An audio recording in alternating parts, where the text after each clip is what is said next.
शारदे मां, हे शारदे मां, अज्ञानता से हमें तार दे मां, हे शारदे मां। क्या करें, यदि A 1 2 3 4 B ABCD हो तो A से B में 4 एककी आच्छादक फलन परिभाषित कीजिए तथा उनके प्रतिलोम फलन भी ज्ञात कीजिए।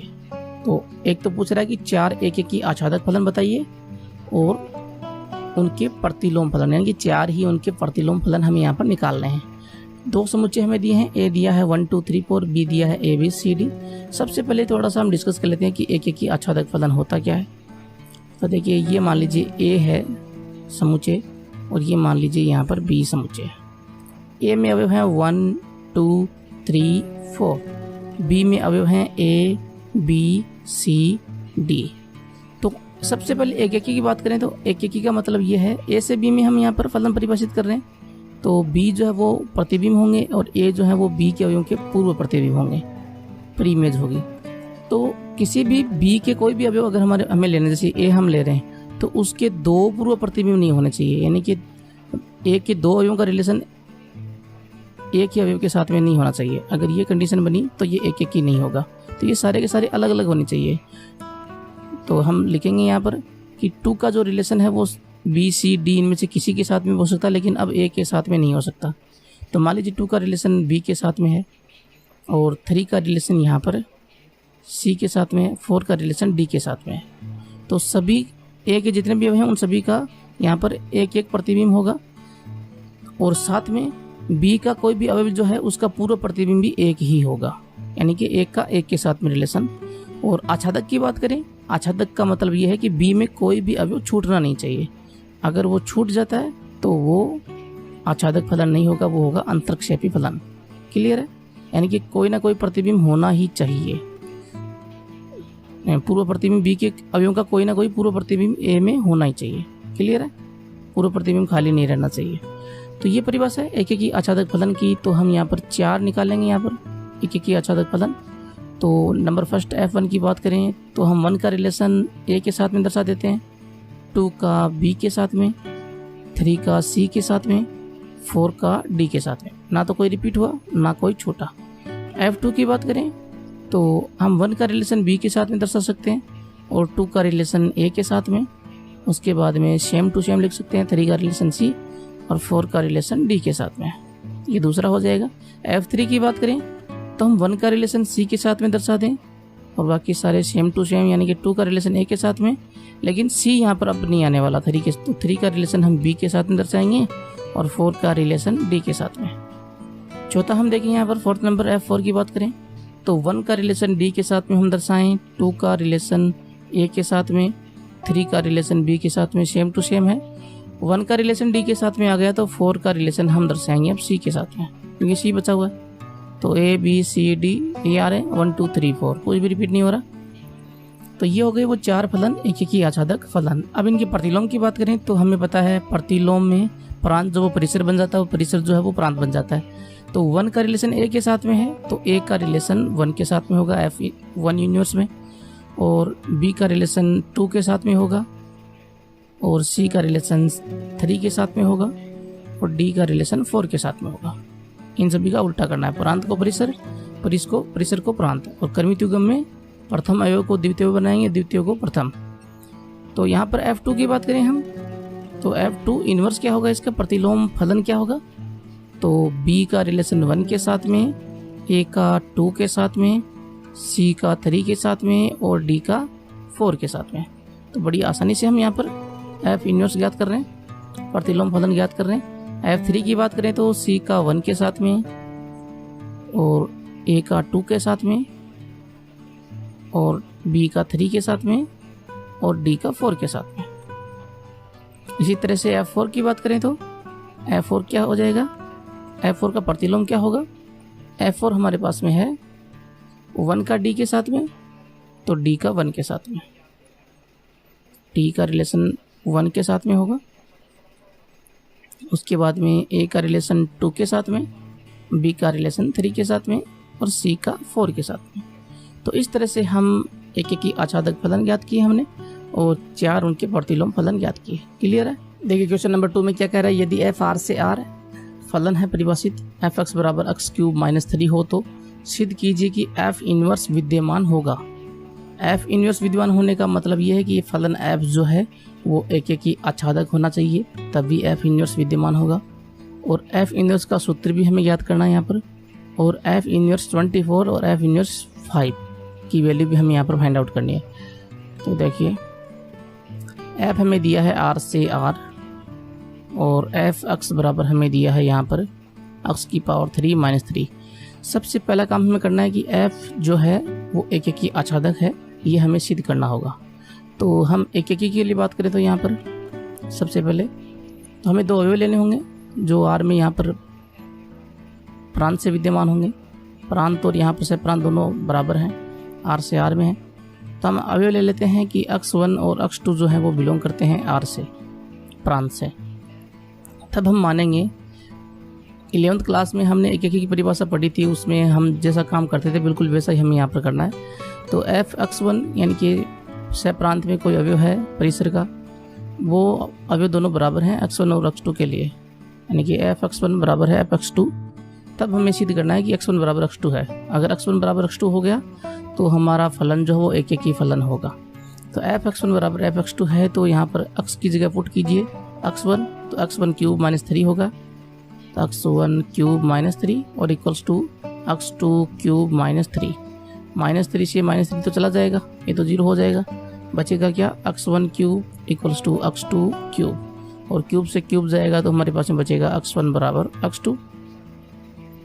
तो एफ x1 बराबर एफ x2 है, तो उस कंडीशन में हमारे पास में x1 बराबर x2 आ रहा है। F x1 equals to F x2 है, तो हमारे पास में x1 बराबर x2 है। इसका मतलब क्या है, f जो है वो एक की है, f एक की फलन है। उसके बाद में हमें इसको प्रूव करना पड़ेगा कि ये आच्छादक भी है। अब आच्छादक का मतलब क्या होता है कि फलन का प्रांत आर है, यहाँ पर सह प्रांत हमारे पास में आर है, तो सह प्रांत में कोई भी अवयव यहाँ पर खाली नहीं है, यानी कि परिसर और सह प्रांत जो है वो आपस में क्या है, बराबर है। परिसर और सह प्रांत बराबर हैं और वो वास्तविक संख्या का समुच्चय है। तो ये हमें यहाँ पर प्रूव करना पड़ेगा। तो देखिए हमें क्या करना है, आच्छादक प्रूव करने के लिए हमारे पास में एफ एक्स बराबर हमें दिया है, क्या दिया है, एक्स क्यूब माइनस 3। तो ये परिसर का अवयव एफ एक्स जो होता है वो परिसर का अवयव होता है, तो उसको हम मान लेते हैं कि वाई है, यानी कि परिसर से प्रांत में कोई अवयव है वाई जिसका पूर्व प्रतिबिंब विद्यमान है। क्लियर है, एक्स जो इसका पूर्व प्रतिबिंब है। तो अब यहाँ पर हम थोड़ा सा चेंज करेंगे इसको और एक्स के बराबर वैल्यू लेकर आएंगे। तो एक्स क्यूब माइनस 3 में माइनस 3 जो है उसका पक्षांतरण करेंगे तो ये हो जाएगा y प्लस 3, और x बराबर हमारे पास में वैल्यू होगी y प्लस 3 की पावर 1/3। क्लियर है। तो अब हमें यहाँ पर ये प्रूफ करना है कि y प्लस 3 की पावर 1/3 जो है वो सह प्रांत में से होनी चाहिए, क्योंकि अगर हम x पुट करें तो हमारे पास में सह प्रांत में जो परिसर है, प्रत्येक परिसर जो है वो एक वास्तविक संख्या ही होनी चाहिए। अगर वास्तविक संख्या होगी तो परिसर और सह प्रांत आपस में बराबर हो जाएंगे। तो हमें पता है y जो है वो किससे बिलोंग करती है, यहाँ पर y जो है वो वास्तविक संख्याओं से बिलोंग करता है,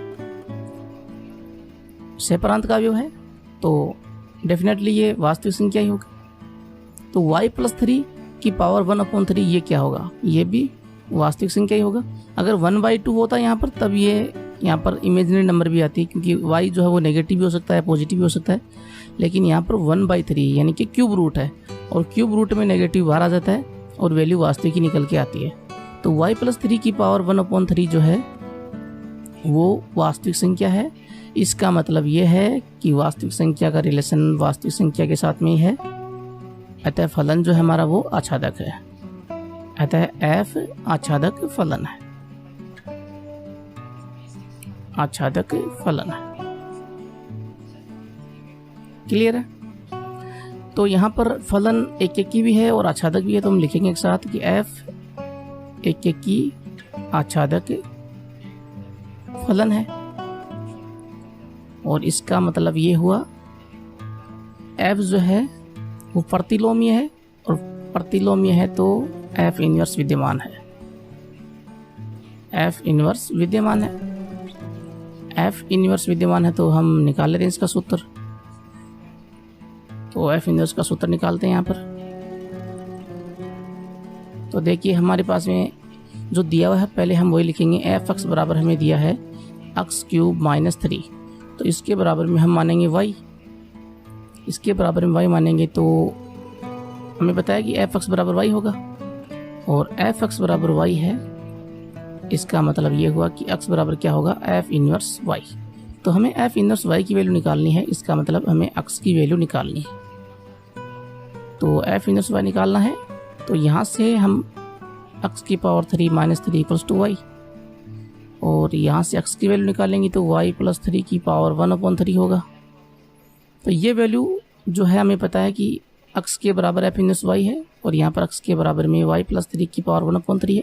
पुट कर देंगे तो इसके बराबर में एफ इनवर्स वाई हो जाएगा। क्या किया फिर से बता देता हूँ। एफ एक्स बराबर हमें दिया था एक्स क्यूब माइनस 3, इसके बराबर में हमने वाई माना। वाई मानने के बाद में हमें पता है कि एफ एक्स बराबर यहाँ पर वाई है, तो एक्स बराबर एफ इनवर्स वाई। हमें एफ इनवर्स वाई की वैल्यू निकालनी है, इसका फॉर्मूला जो वो जनरेट करना है। जैसे हमें एफ एक्स दिया है एक्स क्यूब माइनस 3, उसी तरह से एफ इनवर्स वाई की वैल्यू हमें यहाँ पर फाइंड आउट करनी पड़ेगी। तो एफ इनवर्स वाई के बराबर में एक्स है, तो एक्स की वैल्यू हम यहाँ से निकाल सकते हैं। तो एक्स की वैल्यू वाई प्लस 3 की पावर 1/3 है, तो ये बराबर हो जाएगा एक्स जो है वो एफ इनवर्स वाई के। तो एफ इनवर्स वाई बराबर हमारे पास में आया है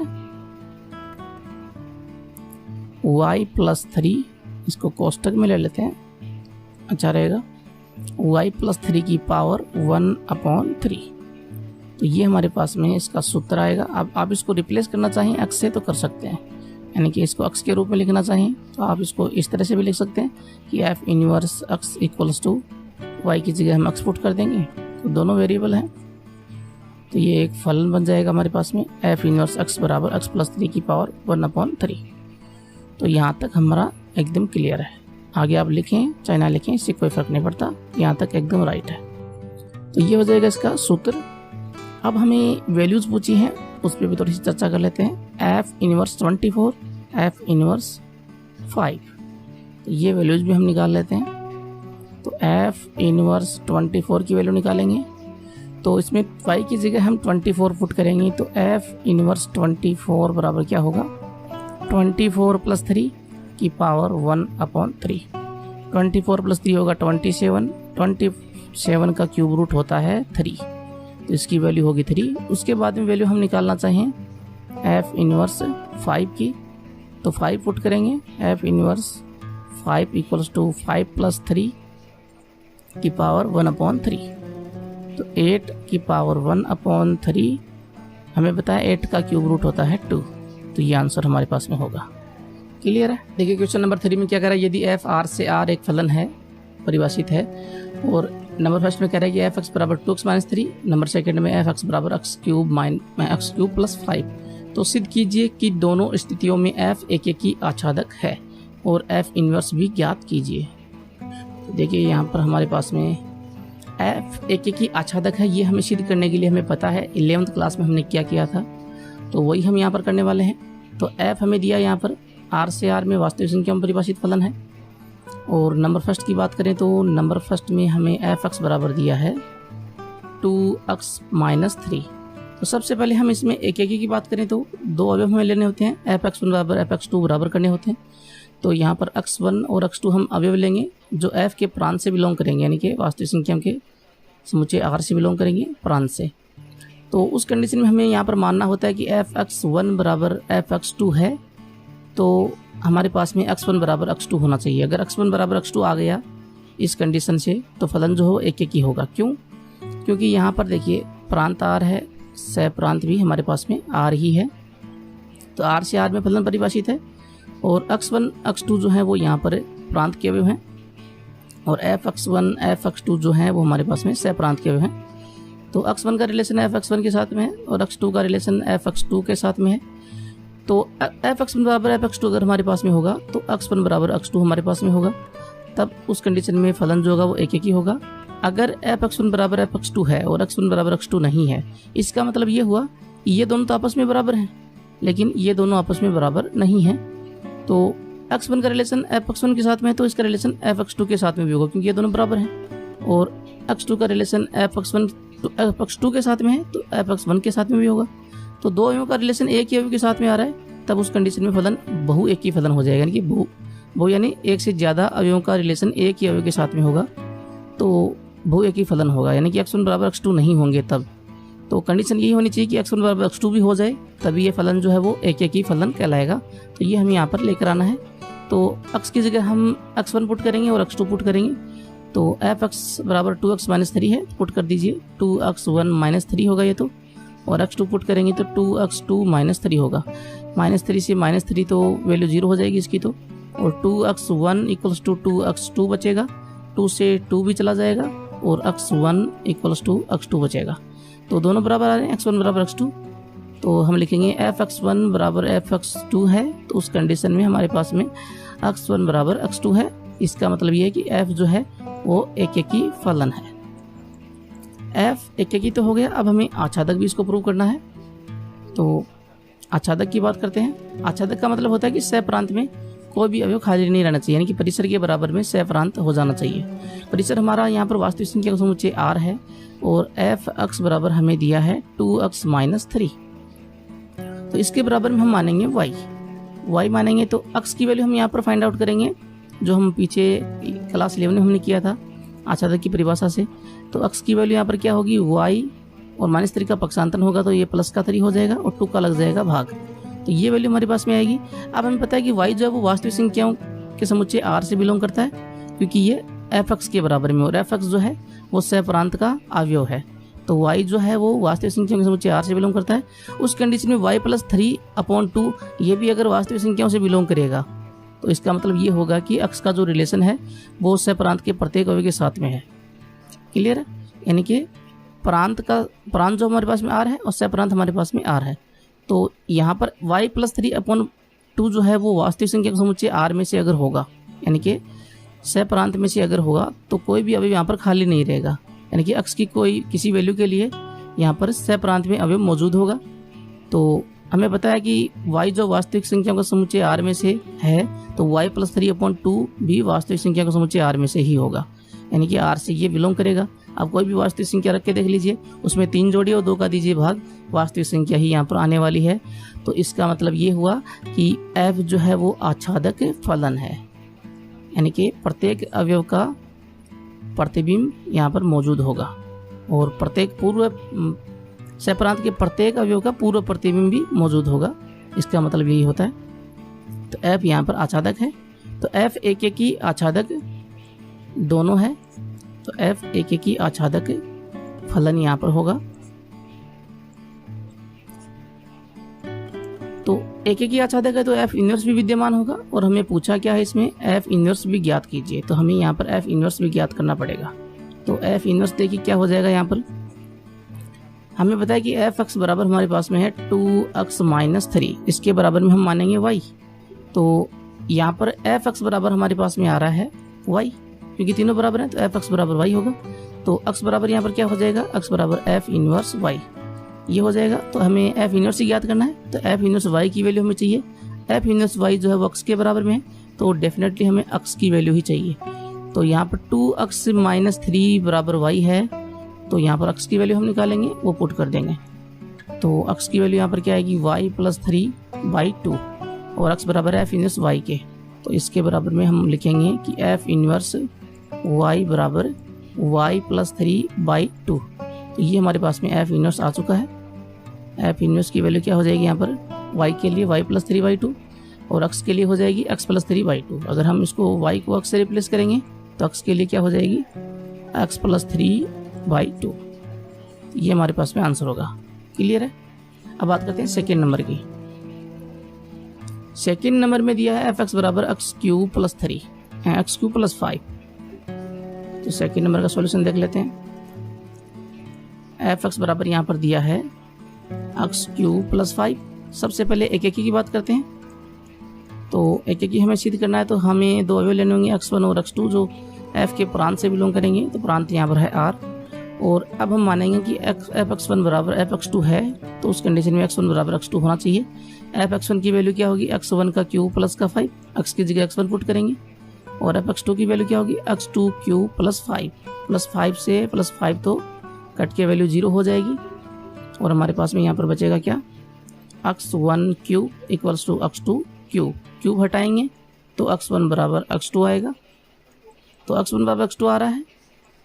जब हमारे पास में एफ एक्स वन बराबर एफ एक्स टू है तो एक्स वन बराबर एक्स टू हमारे पास में आ रहा है। तो एफ जो है वो क्या है, एक एक ही फलन है, एफ एक एक ही है।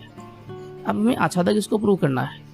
तो आच्छादक के लिए हमें वही काम करना जो हमने ऊपर किया है। एफ एक्स बराबर हमें यहाँ पर दिया है एक्स क्यूब प्लस 5, तो इसके बराबर में मानेंगे y।